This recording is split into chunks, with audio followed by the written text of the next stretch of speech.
Subscribe for more stories and show your support by giving this video a thumbs up. Golden-maned Leon and the Great Roar, the voice of the Savanna. In the vast African savanna, where the sun-scorched golden grasses danced with the wind, rose a massive hill known as Sun Rock. This hill was the home of the lion Pride. The king of the Pride, King Hector, was known for his majestic manner and his roar that shook the heavens and the earth. When Hector roared, zebras 3 kilometers away would stand at attention, and monkeys in the trees would fall silent. However, the situation was a little different for Hector's son, the little Prince Leon.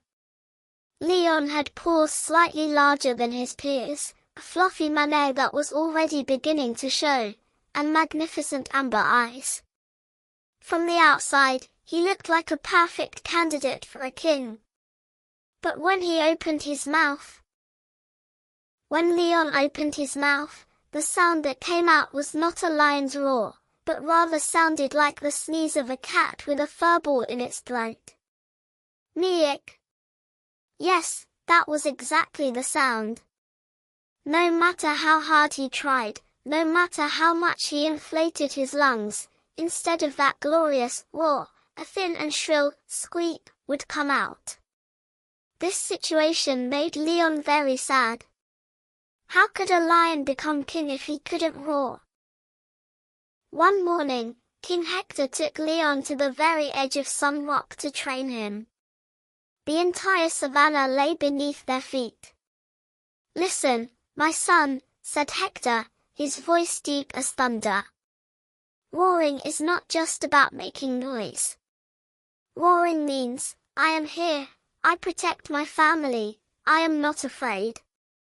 The sound doesn't come from your throat, it comes from the deepest part of your belly, from the power of the earth." Hector took a deep breath. His ribcage swelled like a giant drum. And then... Grrrrah! The ground shook. Dust on the rocks flew into the air. Flocks of birds in the distance shot up into the sky. Hector looked at his son. "Come on, Leon. It's your turn. Feel the earth." Leon tried to mimic his father. He planted his paws firmly on the ground. He furrowed his brows, which made him look very cute. He took a deep breath and shouted with all his might, "We cuff." The sound was so funny that even a chameleon sleeping in a nearby acacia tree opened one eye to look down. Hector struggled not to laugh but stroked his son's head affectionately. "Don't rush, Leon. That sound is sleeping somewhere inside you. It just isn't time for it to wake up yet." But Leon was embarrassed. He hung his head, turned around, and ran down the rocks into the tall grass. He wanted to be alone. Leon had wandered quite far from the Pride. When he reached the riverbank, he stopped and looked at his reflection in the water. "Maybe I'm not a lion," he said to himself.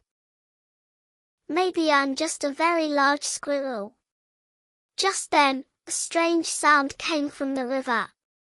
Croak! Croak! It was a huge green frog. The frog was puffing out its cheeks like balloons and making that strange noise. Leon thought, maybe that's the technique. He puffed out his cheeks and tried, "Pew!" Only air came out. A little further ahead, he saw a herd of elephants. A baby elephant had raised its trunk and was playing a trumpet sound, toot. Leon muttered, "If I had a trunk, I could do that too." He listened to the laughter of hyenas, the neighing of zebras, the chirping of birds. Everyone in the savanna had a voice. Except Leon. He curled up in the shade of a baobab tree in sorrow. His eyes filled with tears. Just as he was about to fall asleep, he felt movement at the tip of his nose. He opened his eyes. Standing before him on her hind legs was a black-eyed, fidgety meerkat. "Hey," said the meerkat, speaking very fast. "You're that silent prince, aren't you?" "I'm Mimi." "Why the long face?" Leon sighed. "Because I can't roar, Mimi. My voice sounds like a mouse." Mimi giggled. "So what? I can't fly, but that doesn't make me unhappy. Look, I can dig holes very fast." Mimi dove into the earth in seconds and popped out 2 meters away. "See?" Leon smiled. Mimi's energy was contagious. "Let's play," said Mimi. "Forget about roaring. Let's play tag." "You're it." Leon put his sadness aside. He and Mimi ran along the riverbank until evening. As Leon chased Mimi, he realized how strong his paws were getting and how high he could reach when he jumped. He might not have a voice, but his body was getting stronger. The sun had started to set. The savanna was turning from orange to purple. These were the hours when dangerous predators woke up. "I have to go, Leon," said Mimi. "My family will worry about me." Just as they were saying goodbye, growling sounds came from the tall grass. Leon pricked up his ears. He caught the scent. It was the smell of rotting meat and dust. Hyenas.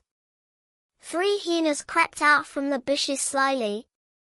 Their leader was Scratch, a terrifying-looking hyena with an old scar on his face. They had their eyes fixed on little Mimi the meerkat. "Look what we found," said Scratch, drooling. "A small, delicious snack." Mimi began to tremble with fear. She tried to enter a hole, but the other 2 hyenas blocked her path. Leon stepped forward. "Leave her alone," he said. But out of excitement and fear, his voice came out in that familiar way again, "Meek." The hyenas burst into laughter. They laughed so hard they rolled on the ground. "Did you hear that?" said Scratch. "The prince meowed at us. Are you calling for your mommy, little kitten?" The hyenas didn't even take Leon seriously. They turned their backs on him and continued advancing toward the cornered Mimi. Mimi had nowhere left to run. Her eyes looked at Leon with fear.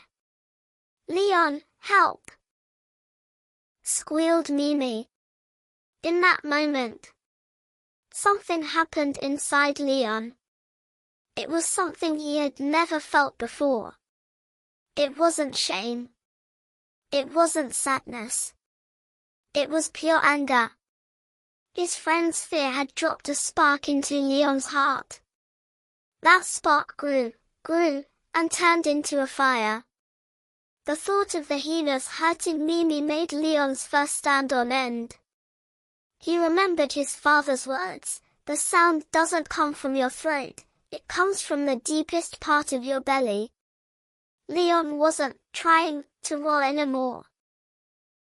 In that moment, he just had to expel that fire inside him. Otherwise, he would explode. He stomped his back feet on the ground so hard that the earth sank. He drew air into his lungs. But this time it wasn't just air, he inhaled the fear, the courage, the anger, and the love of that moment. He opened his mouth. The invisible knot in his throat snapped. First, a deep rumble was heard. Just like receding thunder. Scratch and the other hyenas paused. What was that sound? And then, Grua! This was not the voice of a cub. This was like the eruption of a volcano that had been sleeping for centuries. The sound wave coming out of Leon's mouth was so powerful that the grass in front of him laid back flat. The hyena's fur was blown back as if hit by a gale. The sound crashed against the rocks, echoed in the river, and reached miles away, all the way to some rock. Within this sound was the warning, "Don't touch my friend." Within this sound was the declaration, "I am the king's son." Scratch and his gang had never experienced such a shock in their lives. That meowing kitten had suddenly turned into a giant monster. They bumped into each other in fear. "Run! That's not a kid, that's a monster," they screamed, tucking their tails between their legs and fleeing in a cloud of dust. When Leon finished roaring, he was breathless. His throat hurt a little, but his chest swelled with pride. The surroundings fell silent. Mimi poked her head out from behind the stone where she was hiding. Her eyes were wide. "Wow!" she whispered. "Leon, you just blow-dried my fur." Leon looked at his own paws in surprise. Did I do that?" "Of course you did," shouted Mimi, running and hugging Leon's neck. "It was the most wonderful, terrifying sound I've ever heard." Just then, heavy and sure footsteps were heard from behind. Leon turned. His father King Hector and his mother were there. They had heard that sound from some rock and had come running. There was a huge smile on Hector's face. "I told you," said Hector. "I told you the voice was sleeping inside. You just needed the right reason to wake it up." "I had to protect my friend, Dad," said Leon. "That is the roar of a true king," said his mother, licking Leon's forehead. "The sound made not to show your own power, but to protect others, is the strongest sound." When they returned to the Pride, everyone looked at Leon differently. He was no longer just a cute prince, but a true protector of the Pride. But Leon didn't use this new power to show off. In fact, he was still quiet most of the time. Only sometimes, when playing with Mimi, if Mimi asked him, he would let out a small, controlled roar. "Come on, Leon, let's knock the fruits off that tree," Mimi would say. Leon would stand under the tree and roar, "Ha!" And the vibration would make the ripe fruits fall, plop plop, to the ground. Leon understood that being strong didn't mean shouting constantly. Being strong meant knowing that the voice was there and using it only when necessary. That night, as the full moon illuminated the savannah, King Hector and Prince Leon climbed to the very edge of some rock. The wind blew through their manes. Below, the zebras, elephants, giraffes, and his little friend Mimi were sleeping. Hector looked at his son. He nodded. Father and son took a deep breath at the same time. And they released their magnificent duet into the night. Grua. This sound meant, "We are here, you are safe, sleep well." The savannah fell into a peaceful sleep with this powerful, lullaby-like song of their kings. Golden-maned Leon had finally found his own voice. And that voice, when blended with love, was the most beautiful music in the world. The end.